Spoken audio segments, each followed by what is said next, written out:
No, ये dp by dt क्या दे रहा है? Change in concentration of hole with respect to time. तो ये क्या आ गया? Minus 1/q di upon dx, right.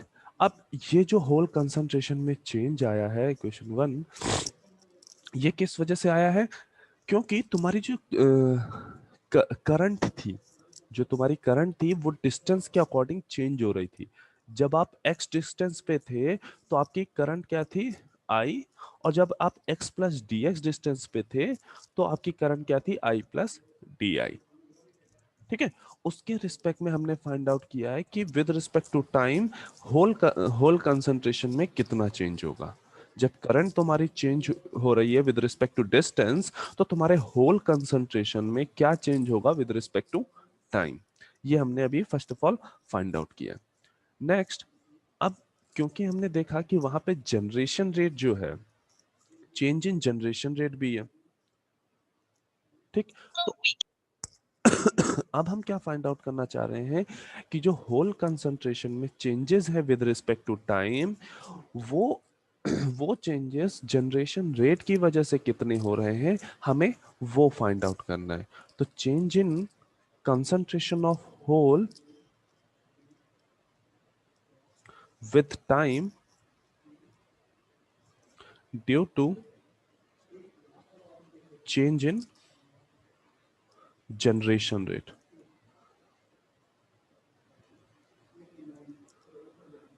Right. तो ये क्या हो जाएगा? DP by D T is equal to initial generation rate minus final generation rate.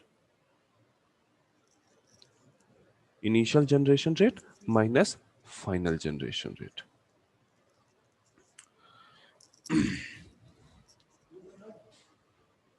अब यहां पे थोड़ा सा ध्यान से समझना है। हमने लास्ट क्लास में एक चीज फाइंड आउट की थी,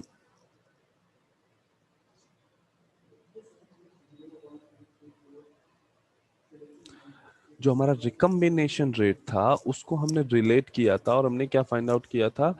change in concentration upon carrier lifetime. For hole अगर हम फाइंड आउट कर रहे थे रिकम्बिनेशन रेट, तो हमारा क्या था? Concentration upon carrier life time. Concentration upon carrier life time, हमने ये फाइंड आउट किया था। यही फाइंड आउट किया था या कुछ और फाइंड आउट किया था?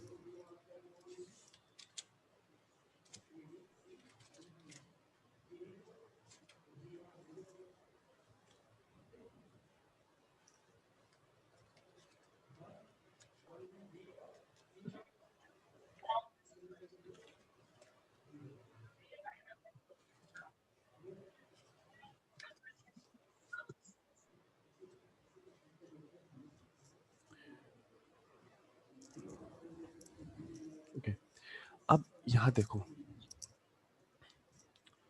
जब हम बात करें इनिशियल यहाँ पे जी एन नॉट की, इनिशियली अगर हम कह रहे हैं जो तुम्हारा चेंज जनरेशन रेट है वो जी एन नॉट है, तो उस टाइम पे जब जब तक अभी हमने और फिर क्या हुआ है, वो जनरेशन रेट क्या हो गया? जी एन डैश हो गया। अब ये चेंज इन जनरेशन रेट है, दैट मीन्स जब वो इनिशियल फेज में होगा, जब उसका generation rate G N naught रहा होगा, तो ये जी एन नॉट तुम्हारा इक्वल टू होगा आर एन नॉट से, क्योंकि इनिशियली जनरेशन रेट और रिकम्बिनेशन रेट इक्वल रहे होंगे। ठीक है, आफ्टर दैट कुछ एक्सेस कैरियर जनरेट हुए होंगे, कुछ एक्सेस कैरियर रेट जनरेट हुए होंगे, और उस जनरेशन की वजह से तुम्हारा नया जनरेशन रेट जो होगा वो जी एन डैश हो गया होगा। और एक सर्टेन टाइम के बाद ये जो जनरेशन रेट है ये इक्वल टू हो जाएगा नए रिकम्बिनेशन रेट के।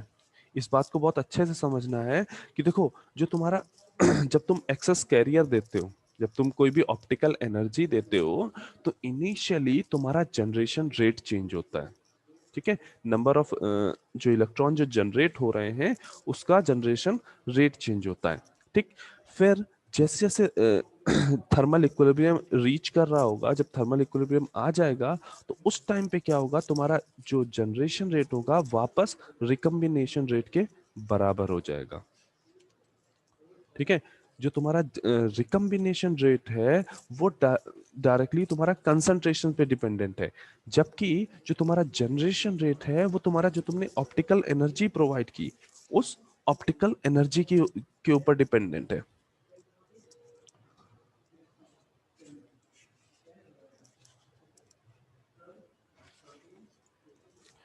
नाउ तो अब ये जो हमने यहाँ फाइंड आउट किया G N nought minus G N dash, इसको अगर हम रिप्रेजेंट करना चाहें तो हम इसको लिख सकते हैं D P by D T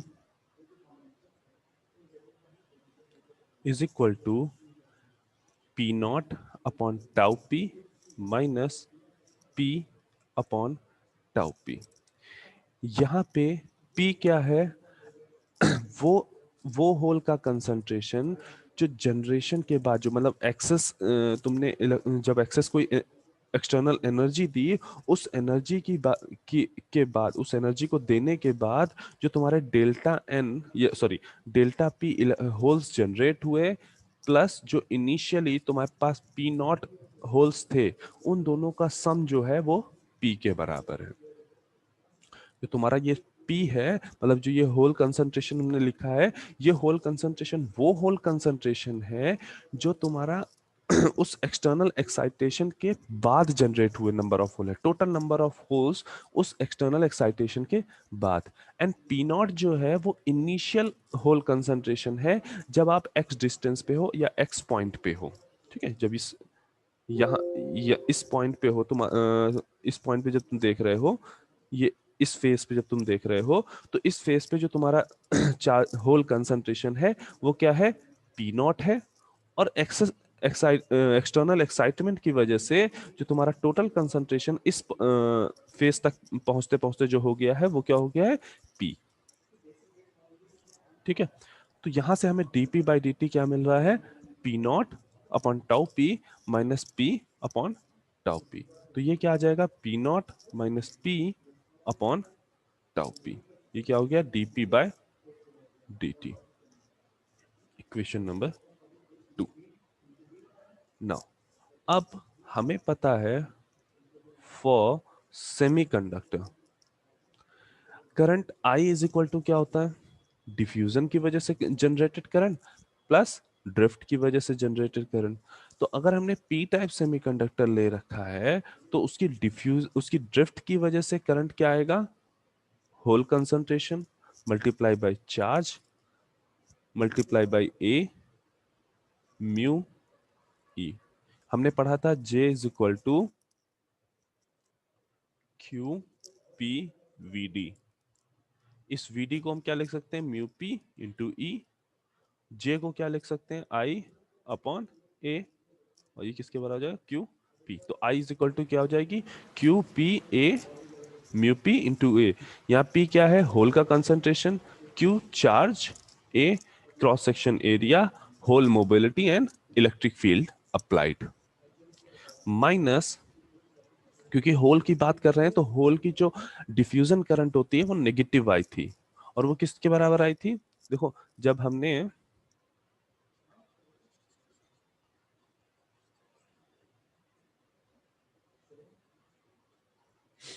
diffusion current density find out की थी तो वो क्या आई थी, minus Q D P D P by D x, right. तो ये क्या हो जाएगा, minus Q A D P D P by D x. ये हमारी आई आ गई। अब हमें क्या फाइंड आउट करना है, देखो जो हमारी इक्वेशन 1 थी उसमें D I by D x की हमें जरूरत है, उसमें हमें D I by D x की जरूरत है। तो उसके लिए हम क्या कर रहे हैं, इसको x के रिस्पेक्ट में डिफरेंशिएट कर देंगे। तो क्या हो जाएगा, D I upon D X is equal to hole concentration, और होल कंसंट्रेशन डिस्टेंस पर डिपेंडेंट है। ठीक, क्या चार्ज डिपेंडेंट है, नहीं। एरिया और म्यूपी ये तीनों क्या है, कांस्टेंट होंगे विद रिस्पेक्ट टू एक्स। ठीक। तो डी बाय डी एक्स। अब इलेक्ट्रिक फील्ड क्या ये डिस्टेंस पे डिपेंड होगी? तो हाँ, ये डिस्टेंस पे डिपेंडेंट होगी। ठीक। Minus Q A D P constant है, ये क्या हो जाएगा? D two P upon D X to.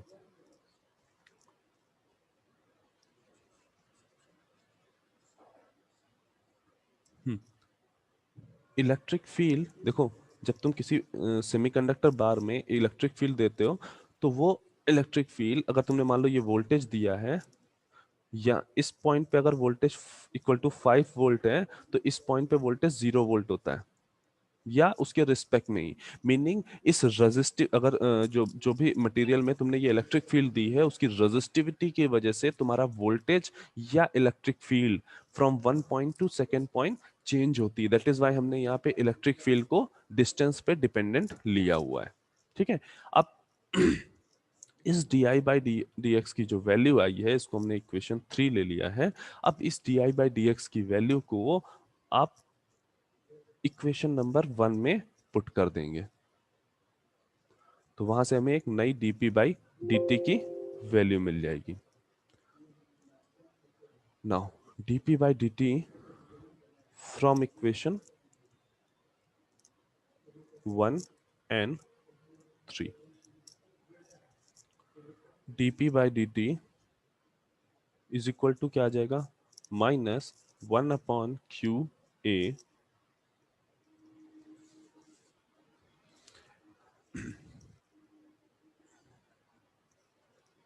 Q A mu P D by D X of P E, या hole concentration and electric field, minus Q A D P D two P upon D X two.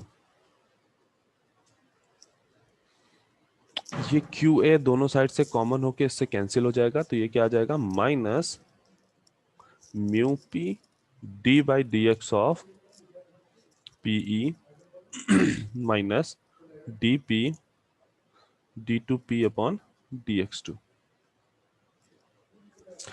यहाँ पे अगर चाहो तो इस differentiation को भी perform कर सकते हो, इसको फर्स्ट फंक्शन और इसको सेकंड फंक्शन मान के इस इक्वेशन को और इलेबोरेट कर सकते हो। ठीक है, बट हम यहाँ पे इसको ऐसे ही छोड़ रहे हैं, कोई जरूरत नहीं। कुछ जगहों पे तुमको हो सकता है कॉन्टिन्यूटी इक्वेशन में ये पार्ट अलग अलग मिले, कुछ जगहों पे ये तुम्हें एज अ प्रोडक्ट दिया हो। ठीक है, तो ये dp by dt equation number 4।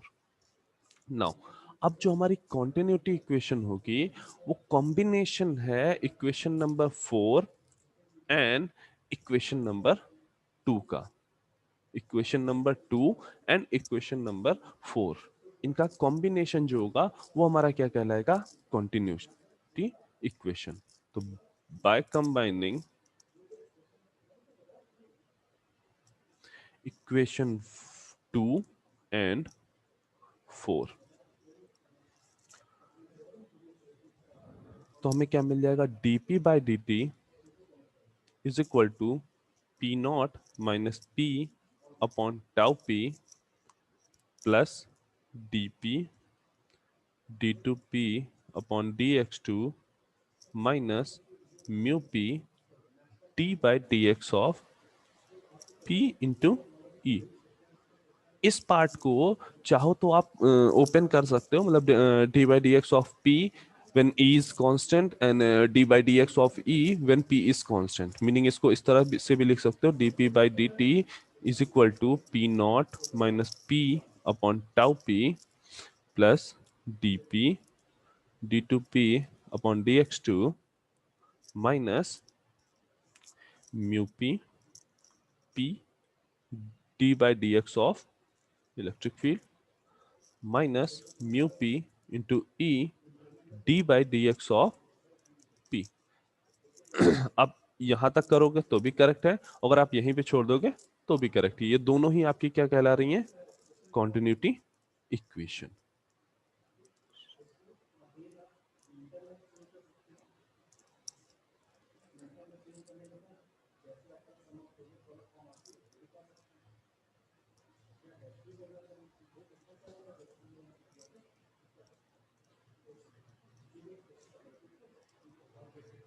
Okay, सभी लोग अपनी अटेंडेंस मार्क कर देंगे।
ओके, इस पूरी इक्वेशन फाइंडिंग में कहीं किसी को कोई डाउट है कॉन्टिन्यूटी इक्वेशन में?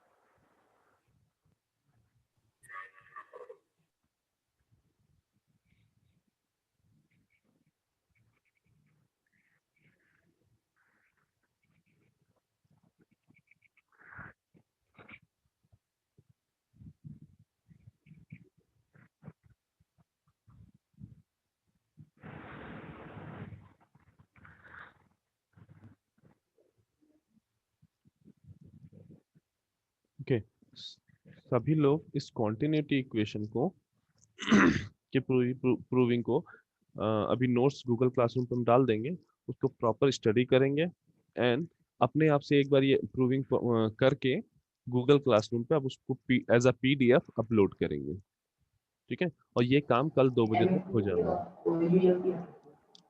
Okay sir. हेलो हाँ बेटा। सर, इसके पीछे वाली स्लाइड एक बार खोल दीजिए, बेटा स्क्रीनशॉट लेना है। हाँ हाँ, अच्छा, स्क्रीनशॉट तो नहीं हो पाएगा एक्चुअल में, कुछ टेक्निकल इशू की वजह से वो पूरी पीपीटी ही बंद हो गई थी और उसने सेव नहीं ओके सर, किया है। हाँ हाँ, मैं तुम्हें नोट्स दे थोड़ा दूंगा सा तो। टूट गया हाँ। था। हम्म। तुम्हें कहीं कुछ डाउट आ रहा है तो बता दो, हम उसको क्लियर कर देते हैं। सर, छूट गया था मेरा, सर, थोड़ा सा काम आ गया तो मैंने छूट गया था मेरा। Hello sir. हाँ बेटा। सर, जो आपने सेमीकंडक्टर के लिए फॉर एससी के लिए जो आपने आई निकाला था इक्वेशन 3 से जस्ट पहले, उसको प्लीज एक्सप्लेन कर दीजिए। जो करंट आई निकाली गई थी, I is equal to P Q something something करके, जिसमें हमने डिफ्यूजन करंट और ड्रिफ्ट करंट दोनों लिया था। यस सर, उसमें जो sir, yes sir. Okay okay, हमने देखो, जब हमने ड्रिफ्ट करंट डेंसिटी पढ़ा था फॉर द होल, जब हम केवल पी टाइप की बात कर रहे होंगे तो हम क्या कर रहे हैं, हम जो माइनॉरिटी कैरियर की वजह से ड्रिफ्ट करंट जनरेट हो रही है, मतलब जो इलेक्ट्रॉन की वजह से ड्रिफ्ट करंट जनरेट हो रही है, हम उस ड्रिफ्ट करंट को नेग्लेक्ट कर रहे हैं। इस वजह से केवल होल की करंट हमने ली है, drift current density due to hole, और वो क्या थी, पी क्यू वी डी, ये हमने पढ़ा था, ठीक है? और इसी वी डी को हमने क्या लिख लिया है, म्यू इंटू ई। अच्छा, करंट डेंसिटी क्या होता है, current I divide by cross section area, तो ये क्या हो जाएगा, P Q mu P into E. तो आई इज इक्वल टू हमने क्या लिखा, P Q A mu P into E.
Sir आप म्यूट हो गए हैं।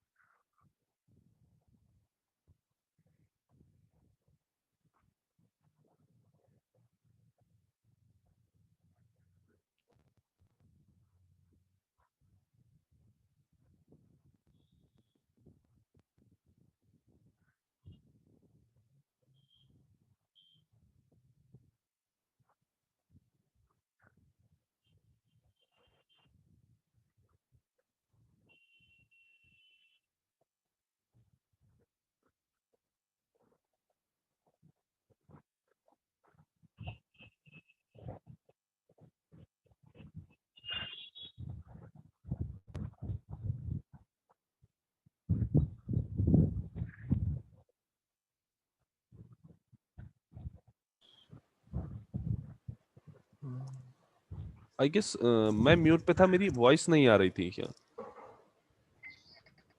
Yes sir. Okay okay. Aditi, जिसने भी ये करंट वाला क्वेश्चन डाउट जिसका था वो क्लियर हो गया, या उस टाइम पे भी म्यूट पे था मेरा?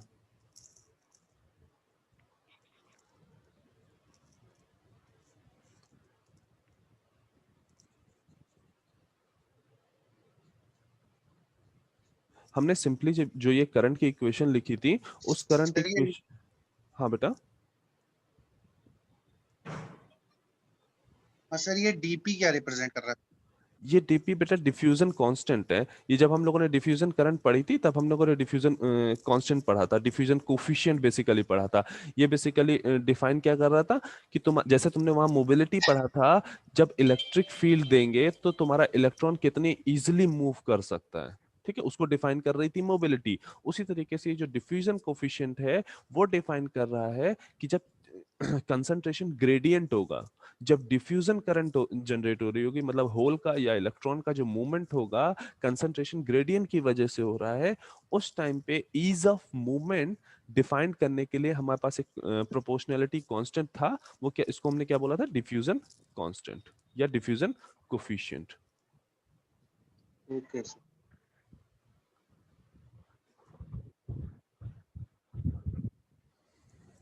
ओके देन और किसी को कोई डाउट है?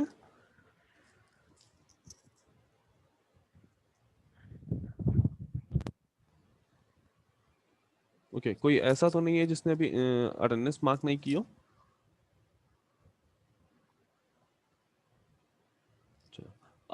आफ्टर क्लास गूगल क्लासरूम पे गूगल फॉर्म में भी सभी लोग अटेंडेंस अपनी मार्क कर देंगे, ठीक है? Okay, thank you class.